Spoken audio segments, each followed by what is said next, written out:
Welcome back to the Growth Island podcast. My name is Mads Friis and I got the pleasure of being your host again. Today, we're going to talk about one of my favorite subjects, which is really about how do you live an inspired life? How do you become unstoppable? And for that, I got an author that wrote a book on this exact subject. She wrote the book 30 Days to Unstoppable, Be the Dream Made Invisible. She's been coaching a ton of people. I've really been looking forward to get her on. So today I got a Whitney Freya, as we say in Scandinavia, but Freya, I think it is more the American accent. Whitney, thank you so much for coming on. Thank you so much for having me. This is going to be fun. So Whitney, how did you get into writing a book about living an inspired life and how to be unstoppable? Well, honestly, this process, it's really a meditation practice, was given to me right before New Year's in 2018. And the question for me has always been, I think much like yourself, like how can we create the art that is our lives in a way that makes us happier, fulfilled, passionate about life rather than feeling the opposite. And I actually spent 20 hours in complete darkness. I put the sleeping mask on and the first thing I got in meditation was a sacred geometric figure known as Metatron's cube. And Metatron's cube is the intersection of an upward facing and downward facing pyramids with these 6 circles around the outside. So if you look up Metatron's cube, that's what you see. And the first thing I understood was that sacred geometry could be a bridge. I work with yantras a lot, which are visual mantras. So sacred geometry is such that using it in meditation can help bring us into that present moment quicker, sooner, faster.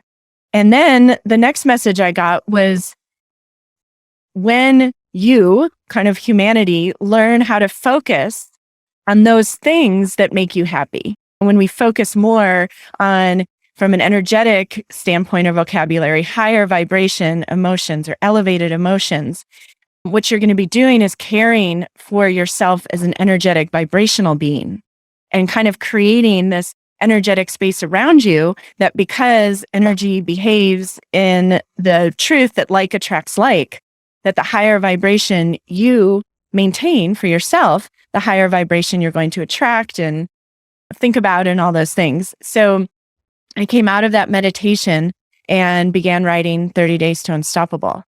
My work with clients is helping them to live as life artists. And so when you're painting, right, you focus on what you want to create. You pick colors that you like. You're picking a subject that inspires you. And what I believe is that makes visible what's going on in the inside of our mind all the time. And it's so easy, especially right now, to be focusing on what isn't going right, what we don't want, what we're afraid of. And we know the myriad of physical, emotional ripple effects that has. So 30 Days to Unstoppable, first and foremost, is a practice, a wellness practice. Since everything exists as energy first, let's care for ourselves on that level so that things don't have to manifest in the physical in order to get our attention, right? Sure. And then the other aspect of it has been the fact that we're creating this reality, painting images in our mind all the time. And so how can we do that more effectively? And so the practice is kind of training ourselves to focus more on what we want. So it's been a really exciting ride. And I wrote this all, before 2020. Yeah. It was in the final edits. I'd started teaching an online program to finish the book. And so I'm teaching online starting January 2020. And I spontaneously described it as a Noah's Ark. I'm like, you guys, we're creating like this energetic Noah's Ark so that whatever happens in the external world, we will be safe, secure, and loved in this space that we're consciously creating. And then the pandemic rolls in and we all just looked at each other. Oh my gosh, because it was so obvious that this was going to become more and more important. So it's been amazing and it's such a wonderful conversation. And the third aspect is that to truly become unstoppable, it's realizing that these passions, these ideas that you have are really wanting to come through you, right? In Liz Gilbert's book, Big Magic, she talks about how ideas are kind of circling around looking for hosts, right? So we're the on the ground transition place from energy to become matter. So when you become aware of the fact that you're really co-creating these ideas and dreams of yours into reality, then you become unstoppable because you're not relying on your own historical experience up until now or what your ideas are about what you're good at or not good at. You can kind of trust and take those steps into the unknown because you understand that this idea that's got you so lit up inside is wanting to come through. So it's more like following the breadcrumbs rather than trying to control the process. Fascinating. So Whitney, I have a lot of different listeners. Some are very, I can start another place. I love the spectrum from double-blinded studies to ancestral wisdom, something that I talk very often on the podcast. And some of my listeners are very much like everything need to be double-blinded studies, and some people are more in ancestral wisdom.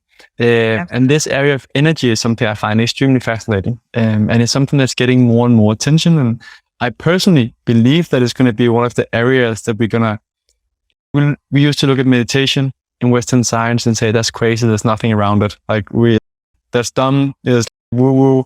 The brain can change after we become adults. That's a scientific fact. So that was kind of like science evolves, right?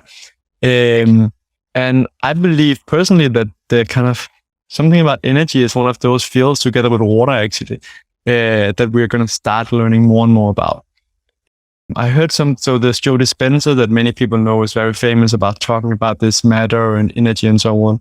I think The Secret is the book that many people swear to that also talks about energy and likes attract and so on. From my listeners, if they haven't, the ones that are fully double-blinded studies, if they're still listening, if they're like, okay, I'm still curious, where are we currently on like the more westernized studies? I know there's something about an institute in California, the Heart Institute or something else, where they've been able to use more Western science to actually prove that this energy can be proven with Western science and not just something we feel. Because most people can intuitively feel being good energy, and we're around certain people and our whole being is different. If someone comes into the room and we don't see. So many people intuitively have experienced energy, yet they still don't believe in it, right? Right. Well, the source really of our current science around energy is quantum physics. And, quantum physics is a science that was negated and laughed at and scoffed and swept under the rug for about 40 years until the technology advanced to the point that we could actually observe matter at a quantum level. And that's where we discovered that everything's energy, that when you look at anything on a quantum level, it's atoms and electrons and things like that. So quantum physics has proven things like the brain does not distinguish between real and imagined events, right? The stories of the POWs, there's a golfer, I can't remember his name actually off the top of my head, but he had been, so there's a POW story around golf, but there was another one where this golfer was in a head-on collision with a semi-truck in full body cast for 8 months kind of thing. And 9 months after getting out of the hospital, he won the US Open. And he collapsed at the end of the 18th hole, physically collapsed. And everyone was amazed. And he said every day, lying in the hospital bed, he played that course over and over. So that's one thing that quantum physics has proven. And that also goes to the, I don't remember where I read it, and I don't have the source, unfortunately, longer for the study, where you had a group that was like exercising, lifting weights, and the other group was just doing it in their head. And one group was doing nothing, I think a control group, right?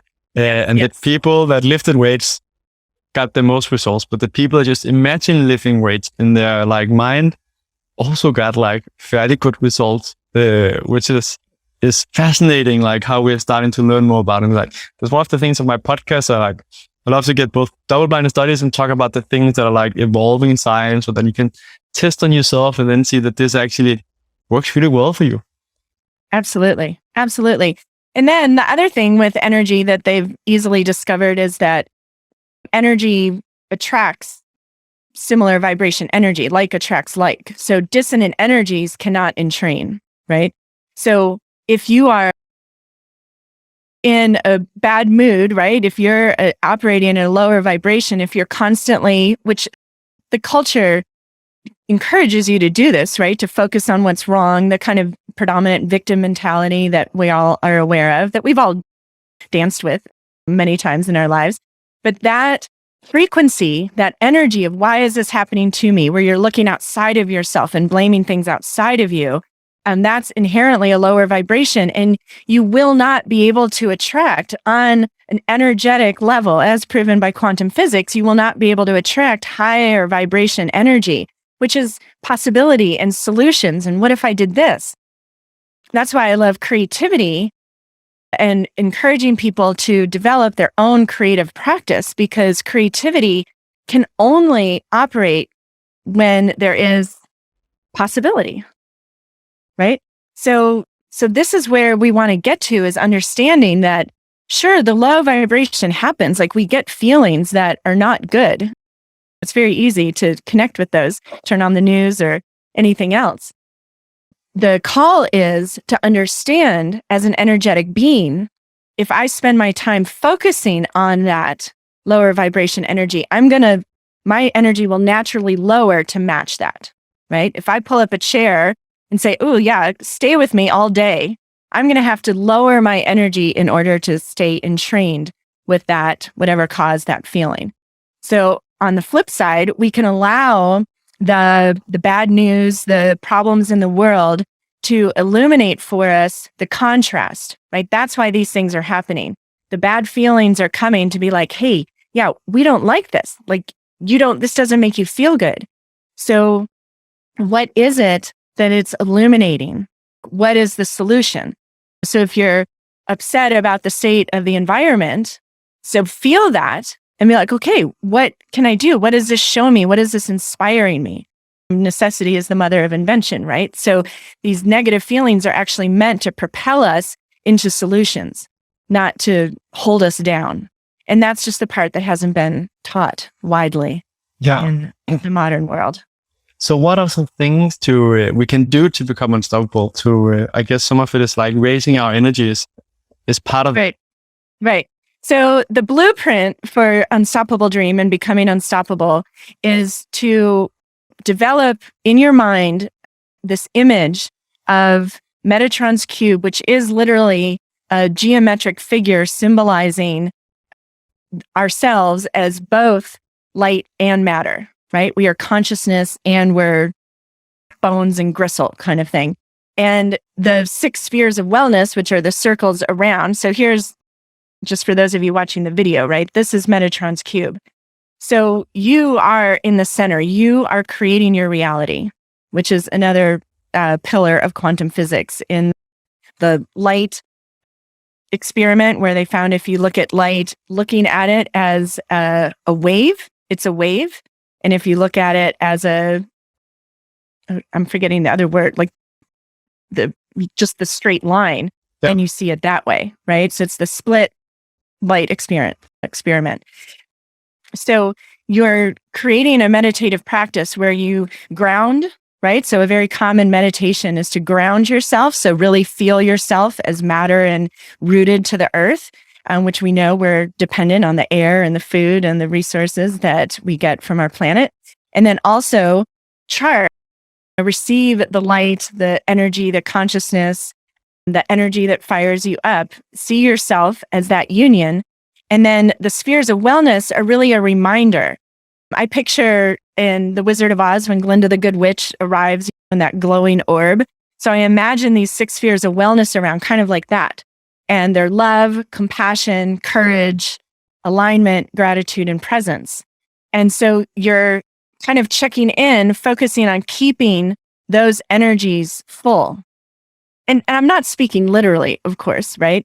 But if you can answer, what are things that you love? Like, I talk to a lot of people, what do you do that brings you joy? What do you love? And they're like, well, a couple of years ago, I took a trip to, the beach. I like the beach, right? They're not prioritizing spending time focusing on or doing things that they love. And that's very common. Like, I find the same when I talk to people like, okay, so what makes you happy? What brings you joy? And so on. Often you get like that blank look. Right. And it's not that people aren't usually doing things that they love, but they're not tuned into it, right? I mean, it can be, I love my, cup of tea in the morning. I love sunrises and sunsets. But we want to have the answers to that question, right? We want to have that on the tip of our tongue.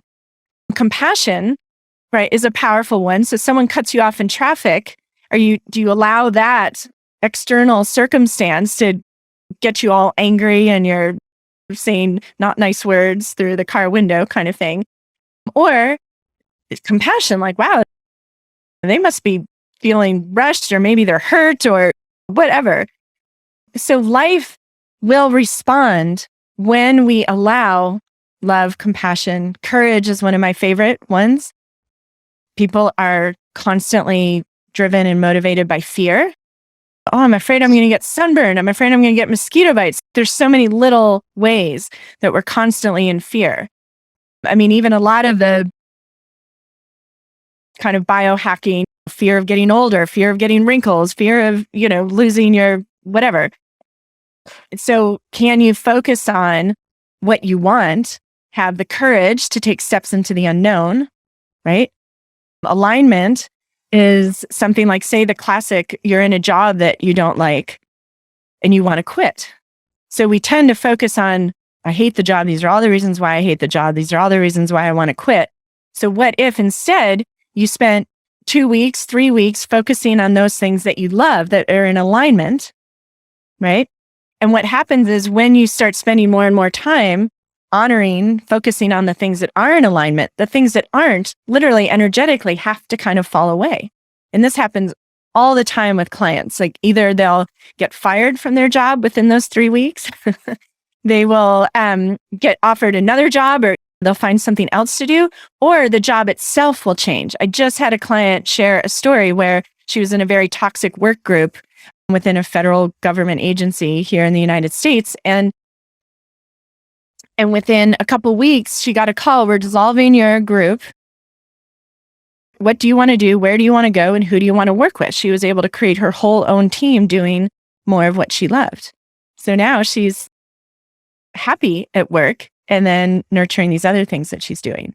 So I'm giving people a blueprint to help you kind of not only focus on these higher vibration energies, but through the sacred geometry, through this using the yantra, it gives your mind something to focus on.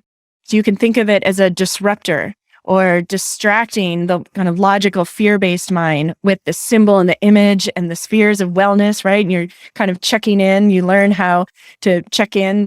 Okay, my sphere of gratitude is low. I haven't been thinking about all the things I'm grateful for. So as you're driving, as you're doing the dishes, as you're, waiting for a video to load, you can just start looking around and be like, oh, I'm grateful for these walls. I'm grateful for the light shining in the windows. I'm really grateful for windows. Like, all of that will attract more for you to be grateful to. Do you do a gratitude journal as well, Whitney? I have, in many different forms. My paintings, a lot of the paintings, I'll take one of the spheres of wellness. So say it's gratitude, and you just start painting right onto the canvas, all the things you're grateful for. And then you paint over that with color, and then you end up painting whatever comes through at the end. But underneath the layers is your statements of gratitude. So I love exploring different kinds of ways to do that. So that meditation, is it something that's in the morning, or does it matter when you do it? Oh, it doesn't matter when you do it. Absolutely. And at first, I encourage people, and there are guided meditation audios and YouTube videos and things like that that are available, but I encourage people to kind of get to know the process, right? Get to know this grounding, charging, and focusing on these spheres of wellness, which might at first feel unusual, might not feel familiar or comfortable, but with repetition 3 or 4 times, you understand it, you start to feel it, and then throughout the day, you might alignment comes in, and it's okay, what would be most in alignment for me right now? So we, just like you had mentioned, focus on the things that you want to expand. and the other elements of your life have to come into resonance with that. Otherwise, we're allowing external circumstances to determine our frequency, right?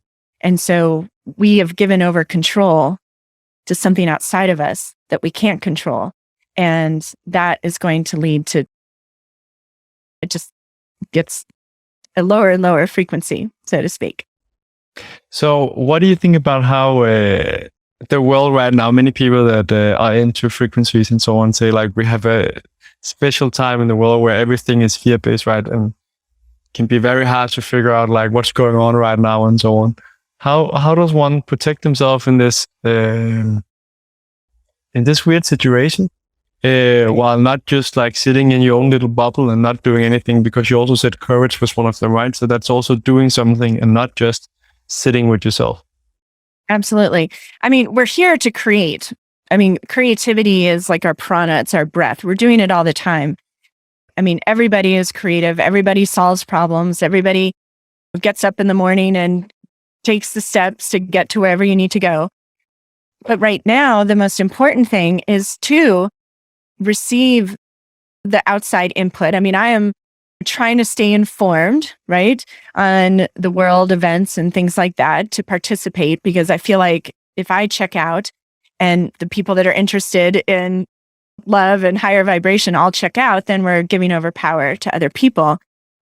And then allowing the news, the circumstances that frustrate me or whatever to inspire, whether it's first just something I can do, be the change you want to see in the world, and then likewise take action.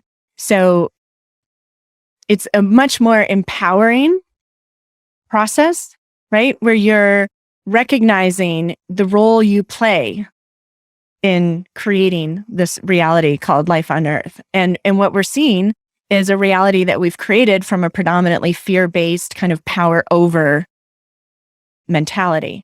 And for a lot of us, it's happened just because we haven't had awareness about how much we are influencing our reality. So the more of us that focus on what's possible, what we want, the better we'll be. And the reason we're in this highly contrasting time right now, where everything's coming into the light, right? The good, the bad, the ugly, it's all coming to light so that we can see it, so that we know what's really out there, so that we can choose whether or not we want to keep it around or not. So it's an inevitable part of the creative process. And it happens, it's how it's darkest right before the dawn kind of thing, or the calm before. Contrast is what creates change. So we're in a tremendously creative time. And the most important thing we can do first and foremost is focus on what's possible and live in alignment with that reality, choosing to believe that things are going to come kind of into a different kind of order, and allowing your thoughts and words and actions to support that rather than be fighting against it. So it is the messy middle, so to speak. So people who want the exact next step, well, the exact next step is to be the change you want to see in the world. And that starts with energy. So when you're out there, whether you're waiting in the grocery line or communicating with colleagues or talking to a child, focus on what is possible in this situation. What would be the best case scenario, rather than slipping into the stress and fear and worry of what might possibly happen that is the last thing you want to happen. I also think that's the best way to inspire people. That if they see you come with like this good energy and so on, more people are inspired to be curious about what's going on. Absolutely. Yeah. And you mentioned it at the beginning. I mean, we all know people that walk in the room and, light up the room. And more obvious is the people that walk in furrowed brow, grumpy, barking orders, right? The whole room just dampens down.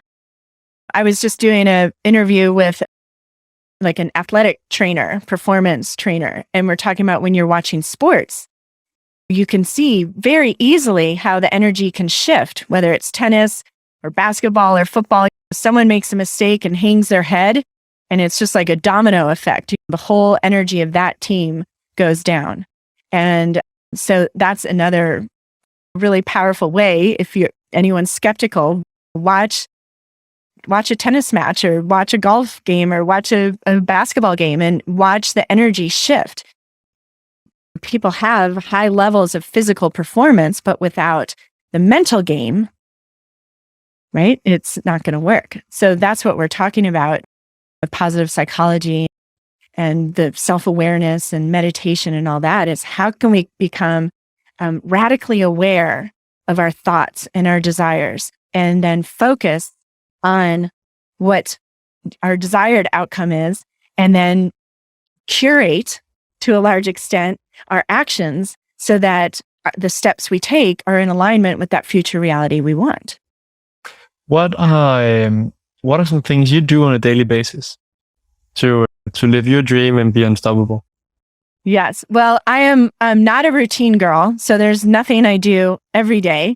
And one of the most important things with things like meditation and living an inspired life is to do you do you, right? If you're not a routine person, it's very easy, for example, to think, oh, I'm going to meditate cross-legged with this certain mudra every single day because that's what people kind of predominantly say. And then we skip a day and we start beating ourselves up and see, I can't do this and all that. You've got to do life your way, right? So I have many things. I paint regularly. I mean, my personal painting practice is where I go to kind of realign with that truth that I'm creating my reality in each and every moment. It's also a very powerful way to bring yourself present. We distract that monkey mind with the color and the symbols. Getting out in nature is huge, whether it's walking through a park or sitting under a tree, or I paraglide, I backcountry ski. Like I do some kind of courageous, inspired things that keep me super energized. And I do meditate as well. I surround myself with other positive people. I mean, so there's so many things. It's almost like everything is a part of the practice, right? What's your experience, Whitney, with say attracting or gathering really high quality people? Well, I mean, some of it is, again, how you show up, what people you're attracting. I mean, we've all been in the situation, if we're not right now, where we have a friend that we've been friends with forever, and every time you get on the phone with them, they're complaining about something. Again, you don't have to have the conversation with this person, okay, I don't want to be your friend anymore, but you might just focus on the people, even if it's one person in your life that does raise your vibration or at least match it. Consciously spend more time with them, and that will expand. I think there's also, we're all kind of recovering from the people pleaser, trying to fulfill other people's expectations and comparing ourselves to others. And we're moving into a space where we recognize that, again, our own individuality is what is important to nurture. What lights you up is what's important, not what lights somebody else up or how that manifests in their life. So it happens naturally when that becomes a priority. I think that's, at least when you said that thing about we're recovering from this people pleaser, I think that's very striking. How we like that with everything in life, it's balance, right? How can you be someone that wants to be of service, but remember to set your own boundaries? Remember not just to do what other people want to do, that it's actually okay to say no. And it's okay to follow. That doesn't make you a selfish person or anything else. But that respecting your own boundaries and respecting like what you actually want to do and say, I appreciate that you actually want to be in my space or get my help and so on, but I have other priorities. For example, my family and friends. It's been something I've been struggling very much with learning once I got more success in like the business perspective of what you would say. A lot of people reach out and I love to help people. It lights me up. But I realized that I was suddenly saying yes to so many things. I was saying no to friends and family and my own exercise and stuff that lights me up as well, right? And then remembering to actually say no. When I found that most people respect it, it's only been a very few people that's been kind of felt entitled that I should, of course, be able to find time for seeing them. Absolutely. Well, that's another great example of just being the change and the dynamic of ourselves as energetic beings. Because if you're giving out, expending more than you're taking in, right, you're going to become depleted. And we don't want you depleted. We want you fired up and doing what you're here to do.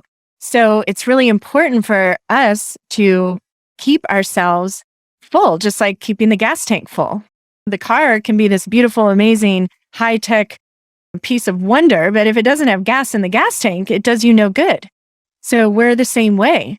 So if people or circumstances or just the sheer number of things on the to-do list is draining you, so you've promised kind of more energy than you have, it's going to lead to burnout. It's going to lead to dis-ease. It's going to lead to conflict with all those people in your life until you understand, again, this is what's important to me, and this is where I want to focus my energy, and I don't have the bandwidth to be a part of this project with you or whatever. So, and the more people come to understand this, right, then the easier it will be for all of us to use that kind of language. I love what you're doing, but I don't have the capacity right now to be involved in anything else. Yeah. Mm-hmm. Whitney, before we round off and I ask where people can find out more about you, is there anything that I forgot to ask you or something that's really important to get into this episode as well? Well, one thing that's coming to mind, kind of a simple practice that everyone can try out even today, is one connected to the images, the symbols, what you see that lights you up, right? So we perceive the millions of stimuli that our brain is receiving every second. It's 80 or 85% is received through our sense of vision. So one of the ways this kind of energetic, higher consciousness type of frequency can get your attention is through symbols and images.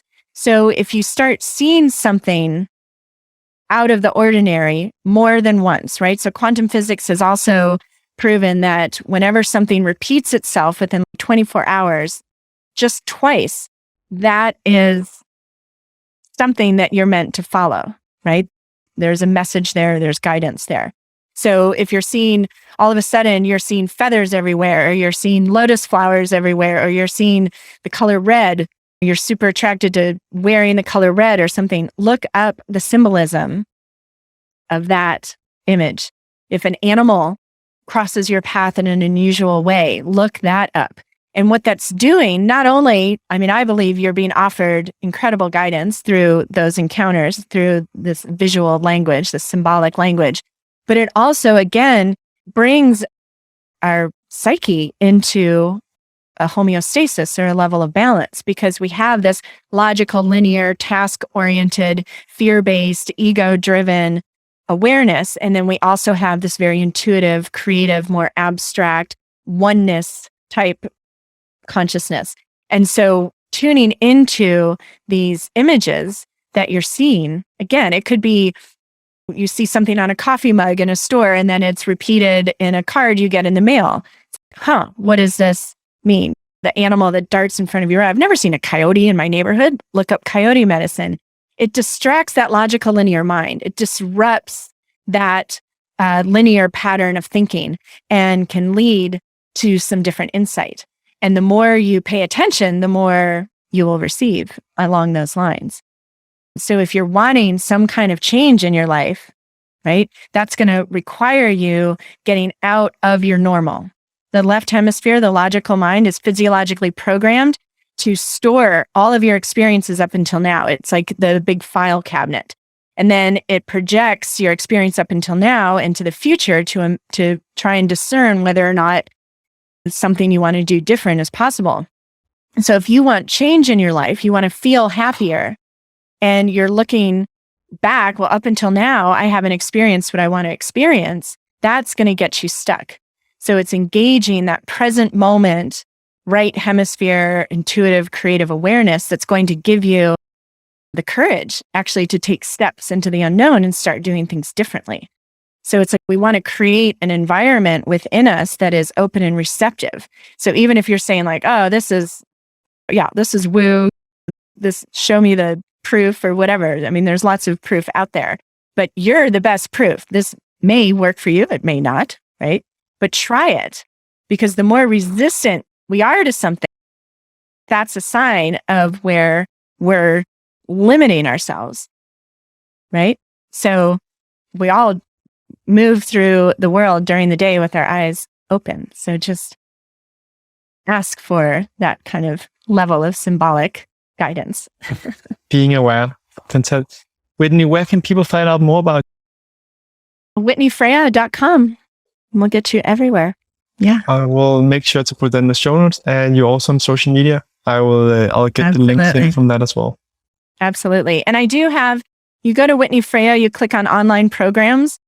I have a free online program called the Life Artist Masterclass.